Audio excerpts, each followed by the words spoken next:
One of the biggest dating mistakes that you will make if you do not do this is forget to ask important questions.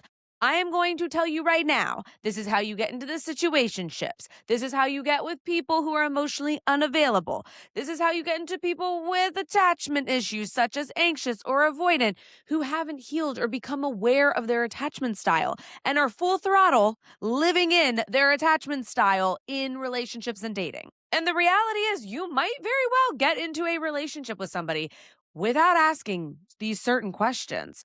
But that doesn't mean that you are going to be in a healthy, thriving relationship. And the reality is, if you don't ask those questions, eventually you have to ask them in the relationship. And yes, they are 110% deal breakers if the relationship is going to work out or not. And that is what we are going to be going all into today in Carla Turned On, where I'm going to give you my proven questions to ask in the dating stage. Or if you're like, Carla, I'm in a relationship, I don't know what to do. Now I'm freaking out. Take the breath. Take the breath. We're going to take this breath together. Okay, everybody, ready? You're going to breathe in. You're going to breathe out. Okay, and here's the deal. If you're in a relationship, you haven't asked these questions, it's never too late, but it is important to ask the questions now versus never asking these questions at all. And then, of course, we're gonna talk about it. Talking about coming and orgasms. That's what TACO stands for. And I'm gonna tell you right now, we are going to be tacoing about sexual questions not to ask the person that you are currently dating. Yes, we focus a lot on other episodes of Carla Turned On, all about the tacos and how to ask the questions, pleasure, that kind of thing. This is the do not go into this territory zone. All right, but first, welcome to Carla Turned On, where dating and relationships get real, sex gets talked about, and the BS gets left on red. Let's get turned on. Zero shame in my past dating game. I have no problem admitting I used to not understand what questions were important to ask the person that I was dating. I genuinely thought there's a connection or we're trauma bonding or we're having, and when I say trauma bonding, I don't mean in the abusive relationship cycle sense. I am talking about, oh, you also had a fucked up childhood and had things happen to you. Oh my gosh, me too. We're great for each other. This is perfect. Yay, we're bonding over our past traumas together, which means we're great for each other. No, that is a cycle for dysfunction. And that was a lot of what my codependency was rooted in, was this low self-worth and needing to bond with somebody over our fucked up past, which is a false sense of emotional intimacy.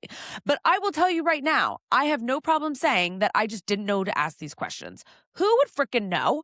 Okay, let's just take a step back here. There is no rule book when it comes to dating and relationships. I mean, people have tried to write the rule books, but I will tell you right now, it's complicated AF. Sometimes it's really hard to navigate, especially if you are intentionally dating, which I assume you are, or you're intentionally in a relationship, which I assume you are. If you're not, welcome to Carla Turned On, honestly. You're welcome to chill with us and hang out, because when you are ready to be in that intentional relationship or date intentionally, you got the tools, baby, to go along with it. And if you are an OG listener here, hello, and welcome back.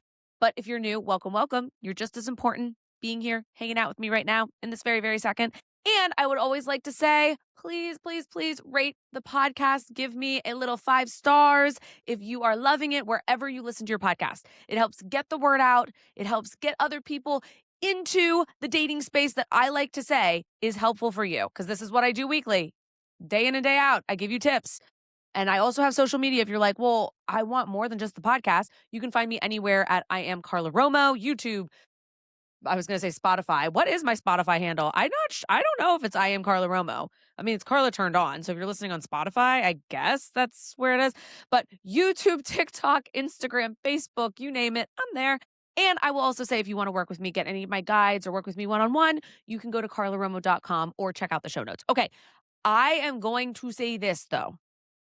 These are the 3 questions you have to ask the person that you're dating. Or if you're in a relationship, you absolutely need to be asking these questions ASAP, like right meow. My good old favorite. Number 1, what are you looking for? Yes, I can't stress this question enough. This needs to be reevaluated in relationships, okay? Because there's relationships that I thought we were wanting the same thing. I thought that we both wanted to get married or not married. And then somebody changes their mind or has this new awakening in life because what? We grow as human beings and we have new experiences and we don't always grow at the same rate as our partner. But if you're dating and you're single and you're intentionally wanting to find that person, asking what you're looking for is massive because right there, you are creating the intention. Elephant in the room. Why are we going on this date? What's the point of even hanging out together? And their answer in dating can tell you so much. It can tell you whether the person is avoidant in their attachment style. And if you're like, Carla, what are attachment styles? I do episode on this attachment style stuff actually a good amount episodes back, but you can find it all there. Listen to the episode or watch it.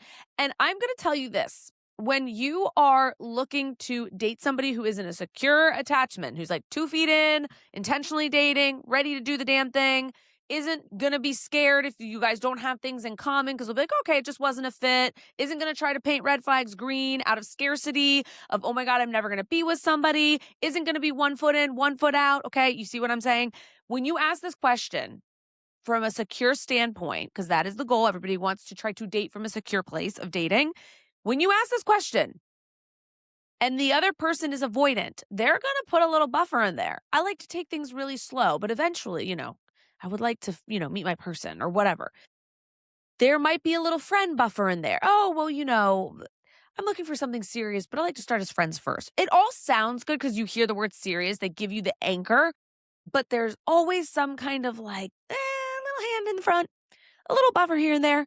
And that is not what you want. So asking this question is key. Now, when you're in a committed relationship and you reevaluate, or maybe you never asked this question, you guys just kind of became a couple and that was it. And that happens to a lot of people without actually talking about what they're looking for.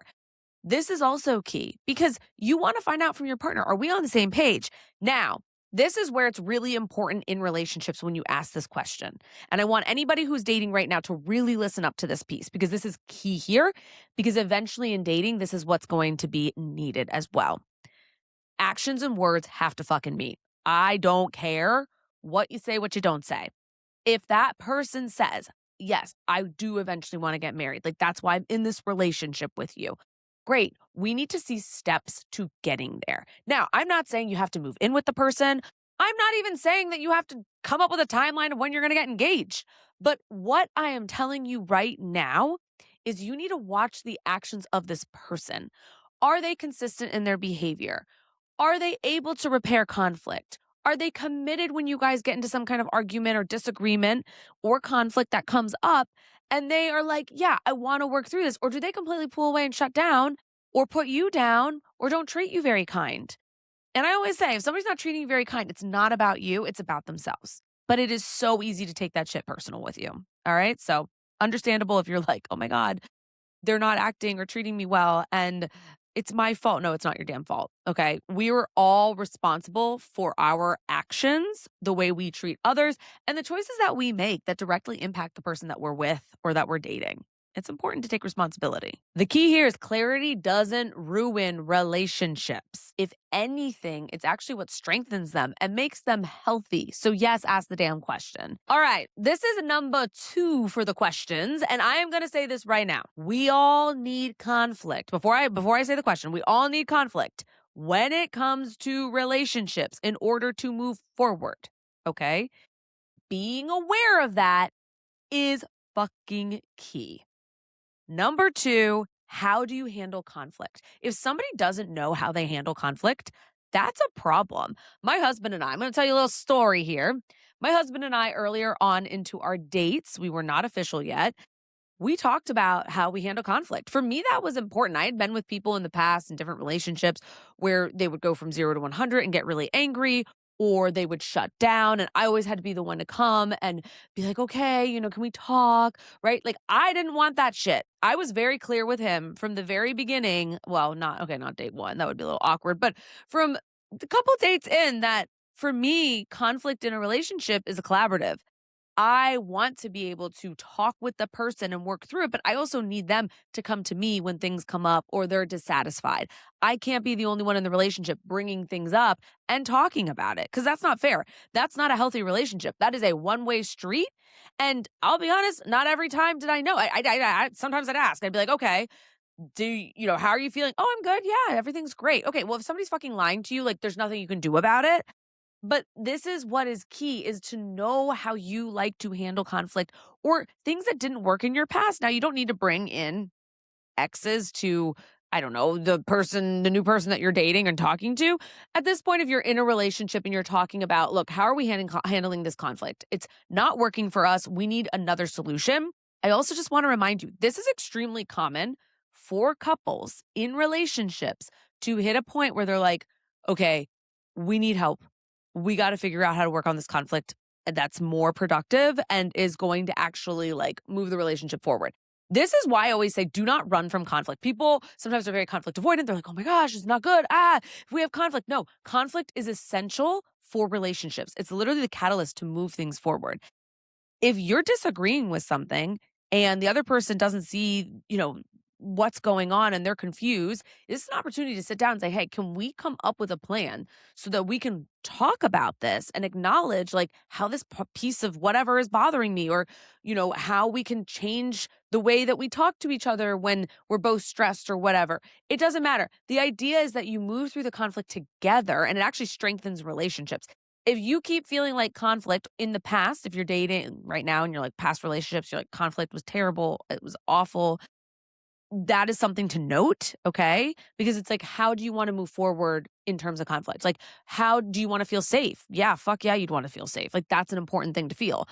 If you're in a relationship and you find like we're not moving forward with conflict, that is something to pause and reevaluate. Like, how do we want to handle the conflict? But starting with that question of how do you handle conflict is a great starting point because it's awareness for yourself and it's also talking with the other person about what to expect and also normalizing the fact that conflict is healthy and moves things forward. Number 3, hey, real quick, don't forget to like and subscribe. And if you want dating support, don't forget to look in the notes below where you can learn all about my guides and how to work with me. And if you want to follow me on my socials, you can find me anywhere at I am Carla Romo. Let's get turned on. What does a healthy relationship look like to you? Everybody defines healthy relationships differently. Okay. We all have different role models, unrole models. I'm calling them unrole models, people you don't want to follow. And it's important to at least acknowledge like what is healthy for you? How do you define that? Sometimes people are coming, when you're dating, sometimes you're coming from an abusive relationship or a codependent relationship or a toxic as shit relationship or a relationship that was on and off. And you're like, man, like healthy for me is not doing those things. So then what are the opposites? Respecting each other, being able to have autonomy or opinions, those types of things are healthy in relationships. It's like what your goal is and what you're striving to become or what you're striving to be. And if you're in a relationship and you're taking this little inventory with your partner or yourself, and you're asking yourself this question or you're asking your partner this question, this is a time just to really pause and root yourself. This is my definition, but let's also take a step back and look at, are we actually lining up to this definition of your definition, my definition, and what's the reality of the relationship? What do we need to adjust here if it's not working out? I had a client who had gotten out of a very, very unhealthy relationship, okay? And she did so much healing, very proud of her, and we started working together. And at first, when we were defining, like, what does she want in a partner, right? What is she looking for? We went through all these questions, talked about conflict in the past, how she wants to move forward with that, what green flags and conflict look like. And then we got into that question of what does a healthy relationship look like? And she really struggled because she's like, I've never been in a healthy relationship before. I reminded her that she's worked on herself. She has the tools to understand what that looks like. You can still understand what a healthy relationship looks like without having to ever been in one before. You're not a fraud. It doesn't mean you can't do it. And that is important to keep in mind if you're coming from a past that maybe wasn't the healthiest. Now, I'm going to be real with you. If you're like, these are great questions. Thank you, Carla. This is helpful, but I can't believe I've never asked them. Don't beat yourself up. People a lot of times don't ask these type of questions because maybe they have anxious attachment. They're afraid they're going to push that person away. Bullshit. You're not going to push them away. You're going to get clarity around who's secure and who's not secure. Sometimes as well, painting red flags green, just the insecurity of being single, trying to make anything work because you maybe feel self-conscious. You're the last of your friends to be, you're the last single friend, right? You're always bringing the +0 to the weddings because you don't have anybody to bring. And it's like that gets tiring. So you're just trying to make anything work. Another big one is fear of rejection. You're worried that, if I bring this up and the person isn't aligned with me, like this is what's going to make or break us dating or even being in a relationship. So don't beat yourself up, but it is important to put these little questions in your back pocket. And speaking of pockets, we are well, I just said, speaking of pockets, we're going to get into our taco section talking about coming and orgasm. I guess it could be dirty, but I was not going there. I was actually kind of thinking about food of Hot Pockets. And I was like, oh, speaking of pockets, Hot Pockets and taco, we're getting in our taco section. Awkward. But again, I digress. We are going to talk about right now because it is, oh gosh, I'm going to tell you, it is so important to obviously focus on the things to talk about during sex or after or during or before or whenever, but also what not to talk about with the person that you're sleeping with, whether it's somebody that you're dating, hooking up with, situationship, friends with benefits, or the person you're in a relationship or marriage with, right? This is going to be key. All right. So these are my 3 Carla Romo questions not to ask the person that you are sleeping with or having sex with, whatever you want to call it, sex, sleeping with, I don't know, whatever. All right. Number 1, was your ex better in bed? Okay, I'm going to tell you right now. No, no. If you genuinely are curious, I'm actually going to say this. I've had clients bring up to me that they were insecure, that they weren't as good as the person that they're dating or in a relationship with X. This is both people who've been single and then in long-term committed relationships that were worried, oh, I'm not performing as well, or maybe they miss having sex with their ex. Those are normal thoughts to have, but it is one thing to have the thought, recognize, okay, this is just a thought, let it pass, versus asking that person. I'm going to be real with you too. Be careful what you ask because maybe that person did have better sex. And I'm going to say better sex. I'm not saying that in a way that you're putting you down or that you're not as good. But I've had some clients say to me that they've been in abusive relationships before where the sex was the focus and it felt so good. And it was all about the sex and there was highs and lows, but the sex is what brought them together. And there's this chemistry fireworks around it. And then they're in this healthy, stable relationship. The sex is good, but they aren't hitting these euphoric highs, which are unhealthy as fuck when you're in an abusive relationship because that's the only thing bonding you together. So yes, somebody might interpret that as oh my God, I'm not as good in bed. Oh no, this isn't right. And it's it does not have any relevance to the relationship that you're in. And if that person really had a problem with your sex life and keeps comparing you to their ex, there's bigger shit going on there. I'm going to say that right now. It's not about their ex. It's about something else, but they're using their ex as a baseline reference. Okay, so it's not really necessarily about the ex. There's some underlying stuff going on. Number 2, how many people have you slept with? I fucking hate the body count discussion. I actually think it is misogynistic.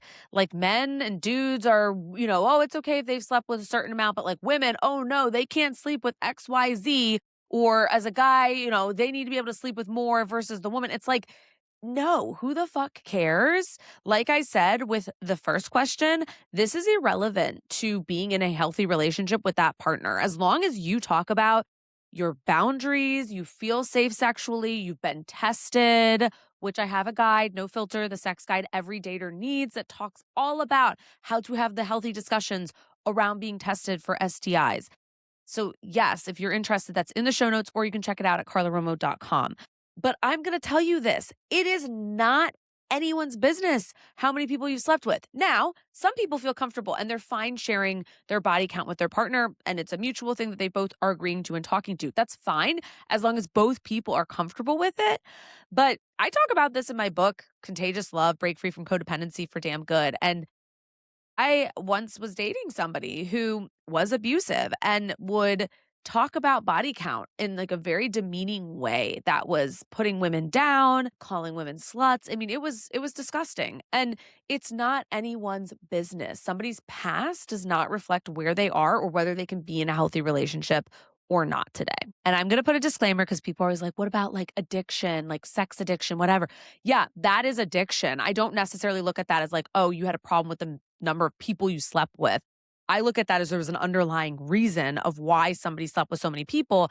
And, somebody needs to be aware of their addiction, and it's unhealthy to be in a relationship with somebody who is full blown in their addiction, who isn't doing anything about it, and you're not doing anything about your part in it. Okay. That's where the codependency piece can come in. And last but not least, okay, number 3, did you finish? Oof. Okay. That can cause so much anxiety for women. I'm just going to say that right now for dudes. Asking the question, did you finish, puts an expectation like, oh my God, it's like, did you finish? Are you good? What is more important, and I'm going to flip this too, women asking men also have erectile dysfunction, okay? It's not talked about very much, but that is extremely common and there's no shame around it. A lot of guys don't talk to each other about these things, but this is more common than you would realize or probably even notice amongst your friends, okay? But of course, you're not gonna be like, dude, I couldn't get it up last night and I'm having this problem and I can't finish and blah, blah, blah. And it's putting too much pressure. And then she asked, did you finish? And it made me even more anxious. And now I can't even think about it. And I can't even get it up now at all during sex. Okay. Either or, don't ask the person. Okay. Men or women, doesn't matter. Don't ask the person, did you finish? What you want to focus on is, does this feel good? What do you like? What don't you like? Like that is what you want to focus on versus did you finish? Because I was working with a client and he was having trouble with sex and with finishing. He got so in his head. And I told him, I want you just to focus on the pleasure piece and don't focus on the finishing. And what happened? He felt much better and was able to finish. And it's not necessarily always about the finishing. This goes for men and women. Sometimes it's easier, right? Quote unquote, for guys to finish than women. But ultimately focus on the pleasure if you're so worried about finishing or you have anxiety around it. But don't ask your partner, did they finish? Because slow and steady wins that race, baby. Loved this episode? Rate it 5 stars, hit that subscribe button, baby, and leave a review. Do you want to work with me? Grab my dating courses, apply for my coaching at carlaromo.com or find it all in the show notes, and give me a little follow at I am Carla Romo on Instagram, YouTube, and TikTok. Catch you next time and stay tuned. Carla Turned On is for educational and entertainment purposes only. This is not a substitute for therapy. For professional support, please reach out to a licensed mental health provider.